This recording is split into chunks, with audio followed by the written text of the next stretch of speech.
Park प्रवाह भाग 1 शब्द 3।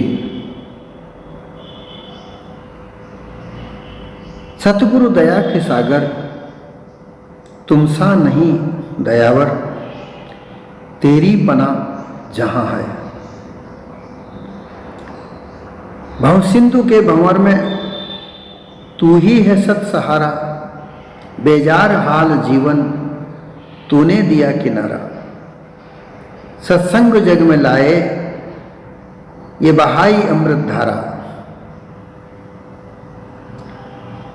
तूने सहूर देकर परखाया जिंदगी को, मानव कर्म बताकर समझाया बंदगी को, सामर्थ्य भेद देकर परखाया सादगी को। तू है परोपकारी तुझसा नहीं जहां में, अहले जहां सितमगर वो भी तेरी पनाह में। तू है सभी का दाता, तेरा पार नहीं ही नहीं है।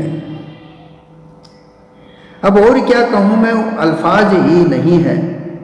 भव भार का खिवैया तुझसा कोई नहीं है। राजन की बीनती है, चरणों में बंदगी है, सतगुरु दया के सागर, तुमसा नहीं दयावर। ये पारक प्रवाह भाग 1 का तीसरा शब्द है। इसको भी मैंने अपने तरीके से गाकर इसी चैनल में डाल रखा है। इस चैनल को आप अपने लोगों में, जानकारों में, मित्रों में शेयर करें। सब्सक्राइब करने के लिए बोलें, सब्सक्राइब करें। आपका सब्सक्राइब करना ही इस चैनल का आधार है।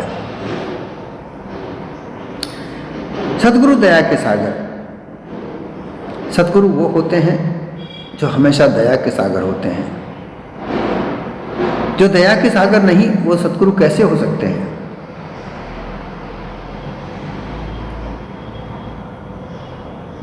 गुरु तो बहुत सारे हैं जिनमें दया नाम की वस्तु नहीं नजर आती।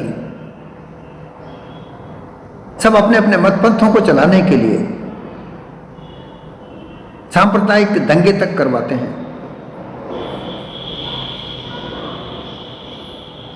मानव दुख की दया उन्हें बिल्कुल लेश मात्र भी नहीं है।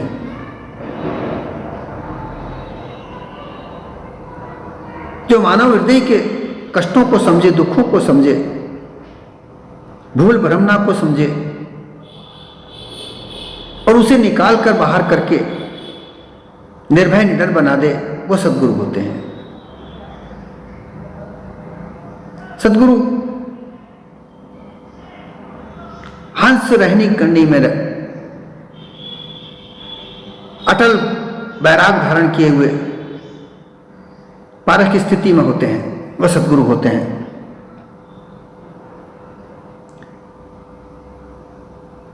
ऐसे सतगुरु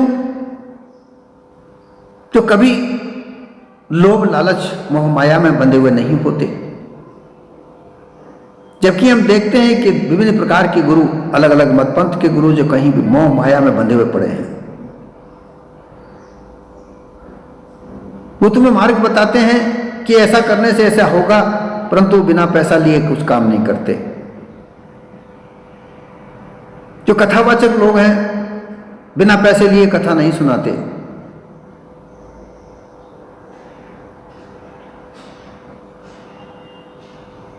पैसे लेने का तात्पर्य यहां यह है कि उनकी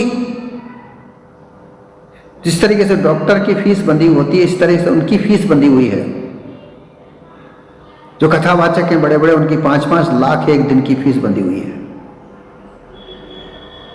लाख रुपया एक दिन का फीस, इससे तो कम कोई है ही नहीं। और वही सुनी सुनाई कथा हजारों बार सुनते हैं लोग, लेकिन फिर भी, और उन कथाओं सुनने से किसी प्रकार का कल्याण कहीं नहीं है, लेकिन फिर भी लोग उनको बढ़ावा देते हैं और वो सत्संग कहकर लोगों को दिलासा देते हैं। लेकिन सतगुरु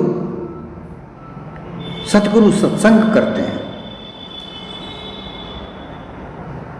तुम सा नहीं दयावर। सतगुरु के अलावा कोई दूसरा दयावर नहीं है। उनके अंदर दया भरी है, दया के सागर है। वहां ऊंच नीच जाति पाति किसी प्रकार का भेदभाव नहीं है। जो उनकी शरण में जाता है वो उन्हें अमृत वचन सुनाकर भव से पार करते हैं।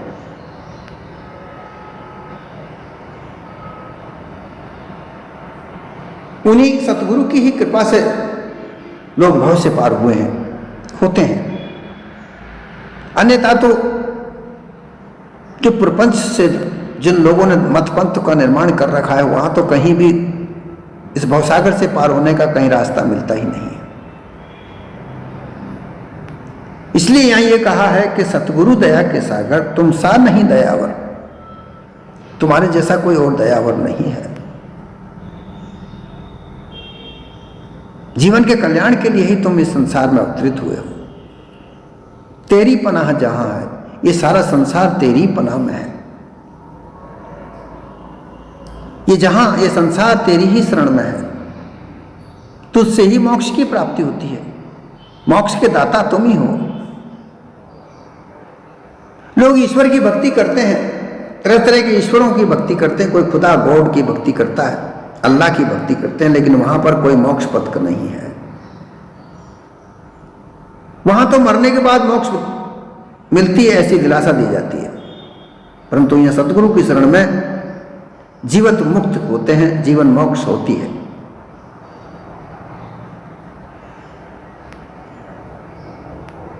भव सिंधु के भंवर में तू ही है सत सहारा।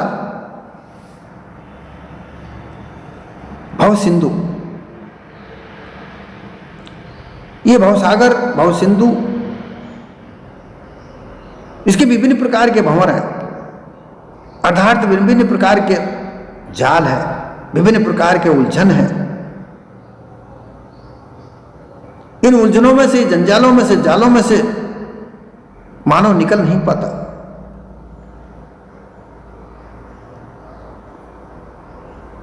इनमें से उलझ उलझ कर पूरी जिंदगी, पूरा जीवन बिता देता है, परंतु इनमें से कहीं भी निकास नहीं होता। निकलने का कहीं मार्ग ही नहीं मिलता। ऐसा मार्ग कहीं किसी के पास है ही नहीं जो ऐसे मार्ग से बाहर निकाल दे इन भंवरों में से। नहीं, भंवर का मतलब होता है जिस तरीके से नदी में जो पानी का जो घुमाव होता है, वहां एक भंवर गोल गोल गोल गोल भंवरे की तरह घूमने की धार होती है। उसमें अगर उलझ जाए कोई भी, तो उस भंवर में से निकल नहीं सकता, बाहर ही नहीं निकल सकता। वो पानी गोल गोल वहीं पर घुमाता रहता है। इसी तरीके से इस भवसागर के भंवर में, इस जन्म मरण के मृत्यु चक्र में मानव निकल ही नहीं पाता। निकलने का कोई रास्ता, मार्ग है ही नहीं। जो लोग अपने आप को मतपंथ के निर्माता, मठाधीश कहलाते हैं, वो भी इसमें उलझे पड़े हैं। वो खुद ही ये कहते हैं कि भाई ये भवजाल ऐसा है, इसमें से कोई जीते जी नहीं निकल सकता। वो ऐसा ही कहते हैं।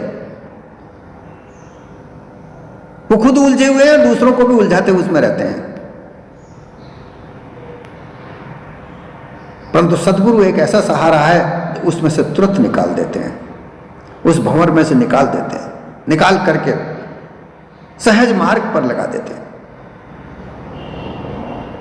बेजार हाल जीवन तूने दिया किनारा। उस भंवर में उलझकर, विभिन्न प्रकार की उलझनों के भंवरों में उलझ के मानव जीवन बड़ा बेजार है। बेजार अर्थात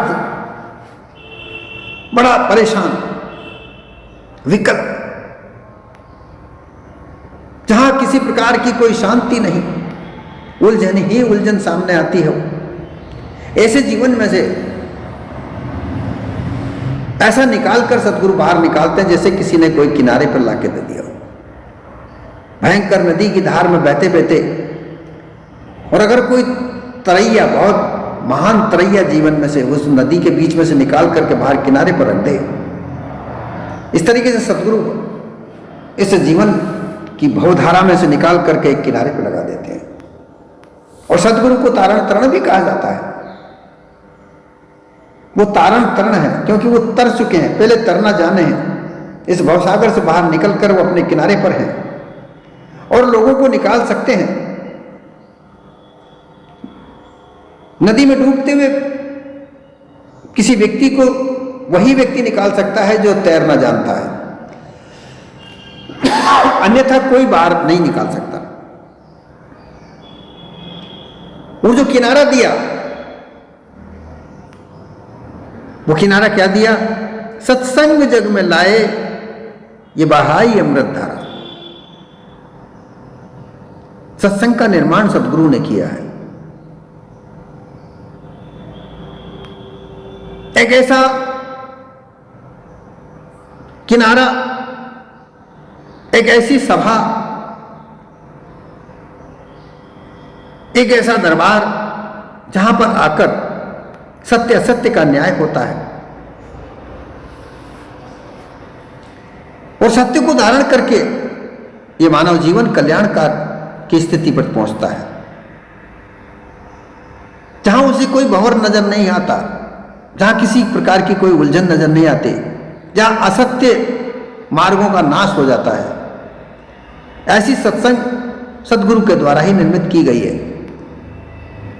कई भ्रमिक लोग तो ये कहते हैं कि सत्संग 21 विश्वा और सतगुरु 20 विश्वा, लेकिन ये उनकी भूल भ्रमी ही है, धोखा ही है कि जो निर्माण करने वाला बड़ा होता है।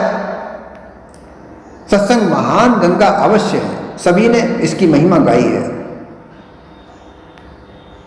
सत्संग कोई छोटी मोटी नहीं है, बहुत ऊंची सत्संग है, सबसे बड़ी सत्संग कही गई है, लेकिन गुरु से बड़ी नहीं है। यहां इतना यह जान लेना चाहिए कि सत्संग महान है, सबसे बड़ी है। इसमें पापी महापापी आकर तर जाते हैं, परंतु यह निर्माण गुरु ने ही किया है। गुरु से बड़ी एक कदापि नहीं हो सकती। बहु सिंधु के भंवर में तू ही एक सहारा, तूने सहूर देकर परखाया जिंदगी को। सहूर अर्थात इस मानव जीवन को जानकारी दी, परखाया, जांचा, जांच परख करने का तरीका कि मानव जीवन है क्या, मानव के सद्गुण है क्या। क्योंकि लोगों ने तो कह दिया कि मानव तेरा गुण, मानव तेरे उत्तम देह है। उत्तम देह का कहने से ही मात्र नहीं हो जाता कार्य। उत्तम देह तो सबकी ही है, लेकिन इस उत्तम देह में आकर लोग चोर चोरी भी करते हैं, पाखंड भी करते हैं, छल कपट भी करते हैं, हत्या भी करते हैं, तो क्या वो उत्तम हुए? नहीं हुए। मानव के गुण बढ़े, तो मानव तेरे गुण बढ़े। मांस ना आवे काज, हाड़ ना आभूषण बने, चाम ना बाजे बाज। ये गुण किसने बताए? ये सदगुरु ने बताए। ये सहूर दिया और इसके आधार पर जो मानव जीवन बना, ये जीवन, ये जिंदगी, ये सदगुरु ने परखाई, ये सदगुरु ने बताई। मानव कर्म बताकर समझाया बंदगी को, मानव के सद्गुणों को बताया। जो गुरुओं प्रपंचियों ने जो कर्म बताकर तीर्थ व्रत, दान पुण्य, यज्ञ हवन, इनमें जो उलझा रखा था, उनसे निकाल करके जो मानव कर्म है वो बताया कि मानव सद्गुण साच विचार शील दया धीरज वैराग्य बोध भाव, ये अष्टुक मानव गुणों को धारण करके जो मानव पद प्राप्त होता है। अन्यथा तो पशु पक्षी भी अपने जीवन को जीवित करते हैं। ये जिंदगी को सदगुरु ने समझाया। सामर्थ्य भेद देकर परखाया सादगी को। मानुष तन में सबसे बड़ा सामर्थ्यता है, अन्य तन में कहीं सामर्थ्यता नहीं है। मानव सबसे सामर्थ्यवान है, यही सब कुछ बनाता है। इसके अलावा कोई अन्य मान्यताएं बनाने वाला ये मानव, शास्त्र पुराण गीता लिखने वाला ये मानव, उन मान्यताओं को बनाकर उनमें उलझने वाला मानव। लेकिन कमी थी तो क्या थी? वो उनको जांचने की, परखने की वो सामर्थ्य नहीं थी, वो सदगुरु ने दी। इसलिए सदगुरु दया के सागर है। ये सब दया के आधार पर उनका। तू है परोपकारी तुम सा नहीं जावा हमें। सदगुरु हमेशा परोपकार के साथ जीते हैं, परोपकार के साथ रहते हैं, उनमें स्वार्थ कमी नहीं है। इस संसार में दो प्रकार के कार्य बताए जाते हैं, एक स्वार्थ और एक परमार्थ। स्वार्थी व्यक्ति इस संसार में सभी तरह के लोग हैं, तरह तरह के मत बनाने वाले, पंथ बनाने वाले, धर्म बनाने वाले, सब अपने अपने स्वार्थ से बनाए हैं। इनमें उनका स्वार्थ पहले है, मानव जीवन का कल्याण हो या न हो, ये उनको कोई गारंटी नहीं, कोई उनकी स्वीकृति नहीं। केवल उनका खुद का धर्म चलना चाहिए, उनका मत चलना चाहिए, उनका पंथ चलना चाहिए। परंतु सदगुरु, उनका कोई मत नहीं, कोई पंथ नहीं, वो परोपकारी होकर इस जीवन में विचरण करते हैं और किसी भी प्रकार के मत पंथ में चलने वाले व्यक्ति को वो सत्य उपदेश देकर उसका जीवन का कल्याण करते हैं। इसलिए उनके जैसा कोई परोपकार इस मानव देह में, इस संसार में कोई नहीं है। अहले जहां सितमगर वो भी तेरी पनाह में। जो अहले जहां सितमगर अर्थात जो काल का जो डर बताया जाता है, लोग कहते हैं वो काल है, काल निरंजन है, वो सबको खा जाता है, उससे कोई बचाने वाला नहीं है। काल निरंजन का मतलब ये होता है कि समय, निरंजन का मतलब होता है जो दिखने में नहीं आता। जो दिखने में नहीं आता वो तो मन है, और उसी से सारा कार्य हो रहा है। इस संसार भर के कार्यों को सोचने वाला मन है, मन के आधार पर मानिंदियां बनती है, मानने वाला मन है, जो माने सोई मन। तो जो काल है, जो सबको डराता है, जो सारे संसार पर सितम करता है, दुख देता है, वह भी सतगुरु की शरण में है। सतगुरु की शरण में आने के बाद में उसका भय कहीं नहीं रह जाता। ऐसे सतगुरु हैं। ऐसे सतगुरु की शरण में काल कहीं भी भय नहीं दिखा सकता। सतगुरु की शरण में जो रहता है वो निर्भय हो जाता है, अटल हो जाता है, अविचल हो जाता है, आवागमन के चक्रव्यूह में से निकल जाता है। तू है सभी का दाता, तेरा पार नहीं है। सतगुरु सभी के दाता है, सब तरह के व्यक्तियों के दाता है। मोक्ष सभी को देते हैं। उनके समक्ष, उनके शरण में ना कोई जाति है, ना पाती है, ना ऊंच है, ना नीच है, ना गरीब है, ना कोई राजा महाराजा है। उनकी निगाह में सब एक दर्शता है, एक निगाह से सबको देखते हैं। वो कहीं ऊंच नीच, राजा महाराजा या गरीब, ऐसी स्थिति से वो नहीं देखते।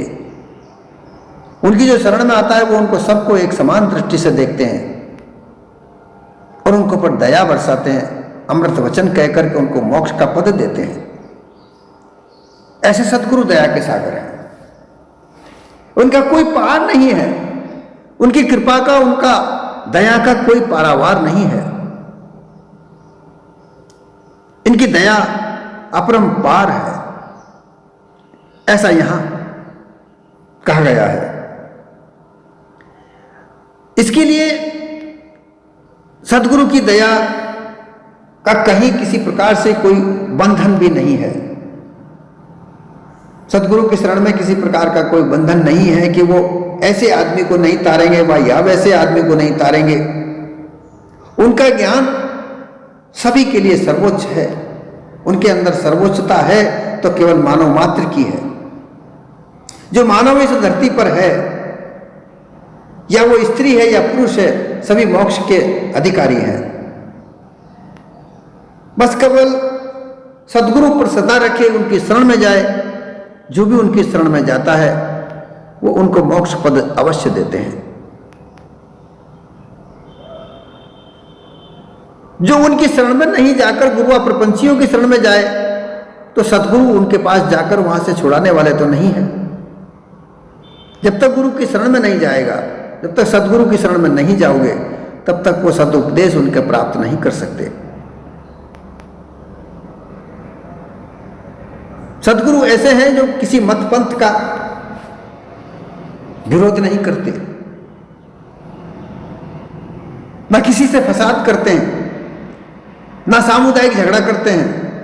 जिस प्रकार से अन्य गुरुआ प्रपंची लोग अपने अपने मतपंथ को लेकर सांप्रदायिक दंगा तक करवाते हैं, लोगों में मारकाट तक मचा देते हैं, लेकिन सदगुरु के यहां ऐसा नहीं है।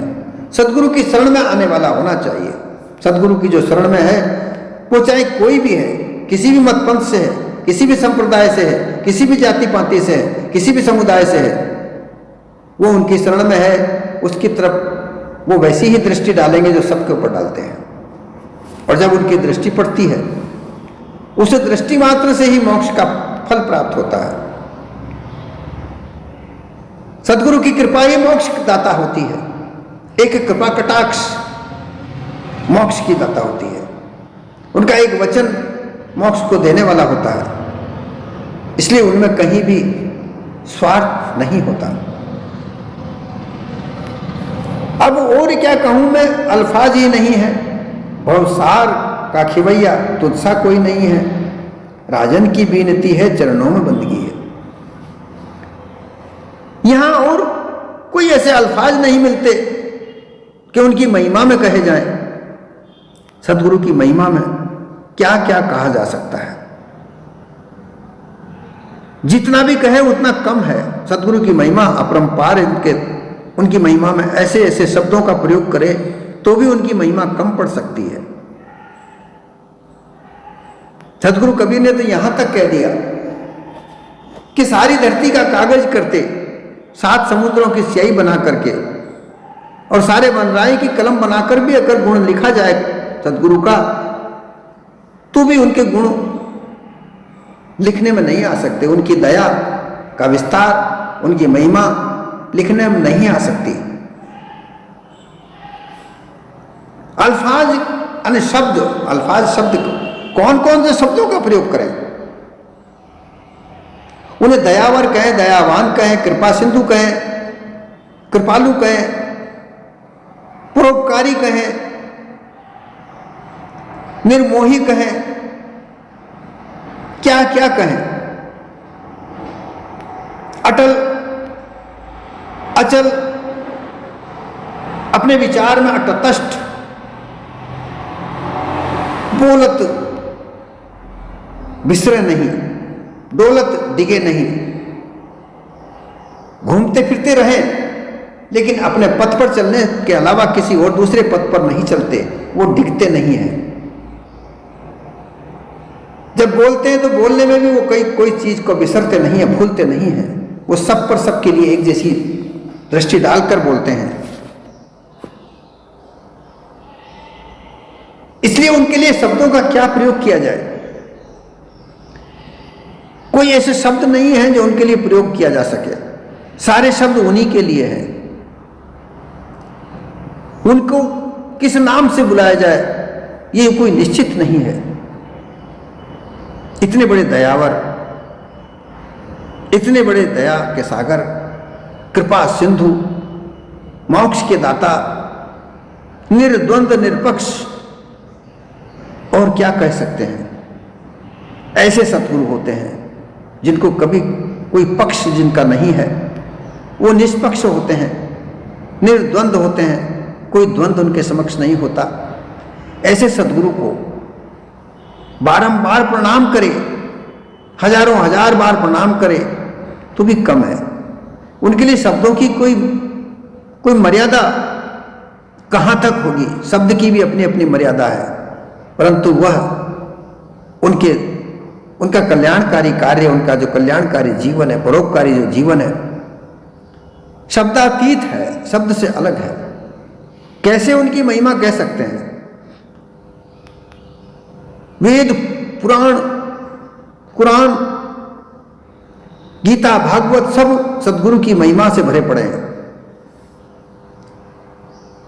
उनकी महिमा में कहां तक क्या गुणगान कर सके? भवसागर का खिवैया तुझसा कोई नहीं है। ये जो भवसागर है, जो एक मानी हुई मानिंदी है, जिसमें उलझ कर लोग कहीं निकल नहीं पाते, इस भवसागर रूपी जो सागर है, इसमें से पार निकालने वाले, इसके खिवैया, इसमें से पार निकालने वाले, तो खिवैया उसे कहा जाता है जो नाव का संचालन करता है। बड़ी बड़ी नदियों में जब बाढ़ आती है, जब अपार पानी आता है, तो उस पानी में होकर के नदी से पार निकालने वाले जो नदी को चलाने, जो नाव को चलाने वाले खिवैया कहलाते हैं।